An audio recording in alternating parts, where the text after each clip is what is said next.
At about 10 a.m. local time I'm making this video. Flat Earth believer Mike Hughes plans flight in steam-powered rocket. As the countdown to launch creeps closer, there is still plenty for self-taught rocket scientist Mad Mike Hughes to do: last-second modifications to his vessel, pick up his flight suit, leave enough food for his 4 cats, just in case anything happens. Mr. Hughes is a 61-year-old limousine driver who has spent the past few years building a steam-powered rocket out of salvage parts in his garage in the United States. His project has cost him $20,000 $26,200, which includes paint to fancy it up and a motorhome he bought on Craigslist that he converted into a ramp. His first test of the rocket will also be the launch date, Saturday, November 25th, when he straps into his homemade contraption and attempts to hurtle over the ghost town of Amboy, California. He expects to travel about 1.5 kilometers at a speed of roughly 800 kilometers per hour. "If you're not scared to death, you're an idiot," Mr. Hughes said. "It's scary as hell, but none of us are getting out of this world alive. I like to do extraordinary things that no one else can do, and no one in the history of mankind has designed, built and launched himself in his own rocket." Mr. Hughes has been called eccentric, quirky and foolhardy during his career to date. But it does not bother him. He believes the Earth is flat, but he knows this is a conundrum, given he is about to launch himself into the atmosphere. Hello, Flat Earth researchers, debaters and debunkers. Those clouds on the horizon are a perfect example of how perspective is what we see and not curvature. We don't see the bottoms of the clouds hitting the horizon, we see the edges of the clouds hitting them. They are probably about the same height as the clouds closer to us, but because they're further away, they're closer to the horizon. It's as simple as that. Thank you very much.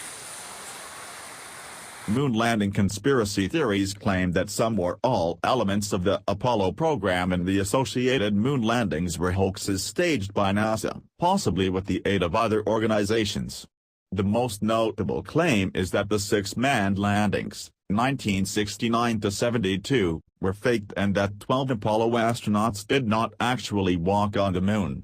Various groups and individuals have made claims since the mid-1970s, that NASA and others knowingly misled the public into believing the landings happened, by manufacturing, tampering with, or destroying evidence including photos, telemetry tapes, radio and TV transmissions, moon rock samples, and even some key witnesses.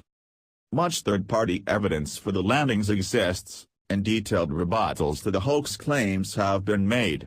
Since the late 2000s, high-definition photos taken by the Lunar Reconnaissance Orbiter (LRO) of the Apollo landing sites have captured the lander modules and the tracks left by the astronauts. In 2012, images were released showing 5 of the 6 Apollo missions' American flags erected on the moon still standing. The exception is that of Apollo 11, which has lain on the lunar surface since being accidentally blown over by the takeoff rocket's exhaust. Conspiracists have managed to sustain public interest in their theories for more than 40 years, despite the rebuttals and third-party evidence.